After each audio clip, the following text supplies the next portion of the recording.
আমরা গণতন্ত্রের কথা বলি, কিন্তু আমি নিজে গণতান্ত্রিক হতে চাই না। এই যে বৈষম্য, আপনি একটু কোনো কাজে সরকারি অফিসে যাবেন, ওসি সাহেব বসে থাকবে, কতক্ষণে আপনি তাকে স্যার বলবেন। আমাদের মানসিকতার সংস্কার প্রয়োজন, তাহলে পরে আমাদের রাষ্ট্র সংস্কারটা কাজে দিবে। বাংলাদেশে কিন্তু আইনের কোনো অভাব নেই, কিন্তু অভাব হচ্ছে আইনের প্রয়োগের। নির্বাচন অবশ্যই বাংলাদেশে একটি জনপ্রতিনিধিত্বশীল সরকার গঠন করতে হবে। তখন আমার মনে হচ্ছে, আমি নামাজ শেষে চিন্তা করতাম যে দ্বিতীয়টা হয়তো সম্ভব, কিন্তু প্রথমটা সম্ভব না। এক নেক হয়তো হয়ে যেতে পারবে, কিন্তু এক হতে পারবে না।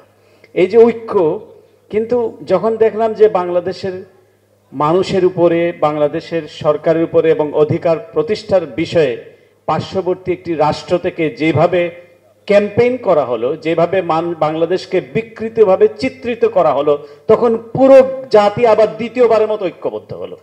প্রথমবার হলো 5ই আগস্ট, দ্বিতীয়বার হলো পুরো জাতি আজকে ঐক্যবদ্ধ। আমি মনে করি এটা, এই যে প্রথম শব্দটা ঐক্য, বাংলাদেশের মানুষের মধ্যে, রাজনৈতিক দলসমূহের মধ্যে, সৃষ্টিশীল মানুষের মধ্যে একটি ইস্পাত কঠিন ঐক্য গড়ে উঠেছে। কিন্তু যেটি হচ্ছে এবং চলছে সেটা হলো ঐক্য বিনষ্টের চেষ্টা চলছে। আমরা গণতন্ত্রের কথা বলি, কিন্তু আমি নিজে গণতান্ত্রিক হতে চাই না। আমি কথায় কথায় বলি, আরে ভাই আপনি কি আমার চেয়ে বেশি বুঝেন নাকি? তার মানে আমি বেশি বুঝি, আমি কিন্তু গণতান্ত্রিক না। আরে ভাই আগে আমারটা শোনেন। এই যে অগণতান্ত্রিক, এবং আমরা এই যে সাম্য, মর্যাদা এসবের কথা বলি, কিন্তু আমি একটু উপরে থাকতে চাই, একটু প্রিভিলেজ থাকতে চাই। ছোট্ট ছোট্ট বিষয়, আপনি এলিভেটরের জন্য দাঁড়িয়েছেন লিফটের মধ্যে, কিন্তু আমি চাইবো আমি আগে উঠে যাব, আমি একটু পোশাক আশাকে ভালো, আমি একটু বড় পদ। আর কিছু মানুষ আছে খুব ভক্তি করছে আমাকে, এত ভক্তি, এত নমনীয়।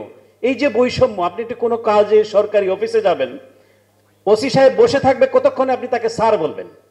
এই যে একটা বিভাজন, বৈষম্য, আপনি ছোট ছোট বিষয়গুলো হবে, এইগুলিকে যদি আমরা সংস্কার না করতে পারি নিজেদেরকে, আমি মনে করি রাষ্ট্র সংস্কার, অবশ্যই আমি কেতাবি কথায় যাচ্ছি না, কিন্তু আমি খুব মেঠো বাংলায় বলতে চাই যে আমাদের মানসিকতার সংস্কার প্রয়োজন, তাহলে পরে আমাদের রাষ্ট্র সংস্কারটা কাজে দিবে।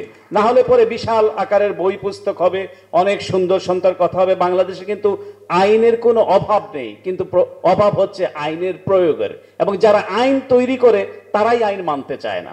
সুতরাং আমাদের মানসিকতার সংস্কারটা আমি মনে করি অত্যন্ত জরুরি। এবং যে জিনিসটা চলছে, যে হিংসা, যে আমি বেশি করেছি, আমার অবস্থানটা বেশি, এই বিষয়টা থেকে পরিত্যাগ করতে হবে। কারণ আমরা যদি মনে করি এই রাষ্ট্র আমাদের স্বাধীনতা, আমাদের অধিকার, এটি কেউ কোনো সোনার থালায় উপঢৌকন হিসেবে দেয়নি, এটি অর্জন করতে হয়েছে আমাদের বিপ্লবের মধ্য দিয়ে। সুতরাং এই রাষ্ট্রটিকে আমাদেরকে টিকিয়ে রাখতে হবে। এই কারণেই আমাদেরকে সকলের প্রতি সহনশীল হতে হবে। আমরা পরমতকে মোটেই মানতে চাই না। আমরা মুখে বলি হ্যাঁ আমরা সমালোচনায় বিশ্বাস করি, মুক্ত মত, কিন্তু আপনি দেখুন না, আমার সমালোচনা করে যে আমি আপনাকে ঘায়েল করার জন্য হেন কোনো চেষ্টা নাই, আমি সেটা করব। চরিত্র হনন থেকে শুরু করে, চাই সে সরকারে, চাই সে বিরোধী দলে। কিন্তু এটি কেন হবে? যেমন আমি মুশফিকুল ফজল আনসারী, আমি মনে করি সব মানুষ আমাকে ভালো বলতে হবে কেন? কিছু লোক আমাকে ভালো বলবে, কিছু লোক খারাপ হবে। যেমন আমি একটা মজার ছলে বড়ি, বিএনপির এক শীর্ষ নেতা ছিলেন তরিকুল ইসলাম, আল্লাহকে বেহেশত নসিব করুক, এক লোক এসে বলছে, বস আমি কিন্তু আপনার খুব ভক্ত। তিনি বলতে, যাবে এটা আমি কি সাবানা না ববিতা, আমার আবার ভক্ত কিসের? তো তো বিষয়টা হলো এই যে আমরা সবার কাছে ভালো থাকতে চাই, সবার কাছে প্রিয় থাকতে চাই, আবার একটু হিপোক্রেসিও করতে চাই। তো এই জিনিসটা বাংলাদেশে চলে না, আজকের বাংলাদেশে, আজকের বাস্তবতায়। যাই হোক, যেটি হচ্ছে সংস্কারের কথা বললাম। তৃতীয় যেটি হচ্ছে নির্বাচন, অবশ্যই বাংলাদেশে একটি জনপ্রতিনিধিত্বশীল সরকার গঠন করতে হবে। যে আকাঙ্ক্ষা মানুষ ধারণ করেছে, যে আকাঙ্ক্ষাকে লোড করে নিয়েছে বিগত ফ্যাসিস্ট সরকার, সেই আকাঙ্ক্ষার বাস্তবায়ন বাংলাদেশে হতে হবে।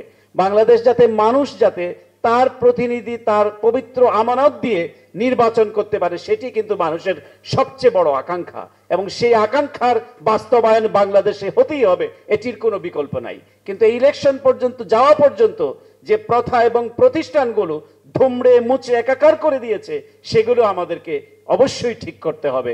তারপরে আমাদের নির্বাচনের দিকে যে বাংলাদেশে একটি নির্বাচিত সরকার প্রতিষ্ঠিত হতে হবে, মানুষের আকাঙ্ক্ষার বাস্তবায়ন এভাবেই হবে। নিশ্চয়ই আমাদের বক্তারা তাদের বক্তব্য এগুলি তুলে ধরবেন। আমি আমার কথা শুনবার জন্য আপনাদেরকে অসংখ্য ধন্যবাদ। নাসরুম মিনাল্লাহি ওয়া ফাতহুন করিব।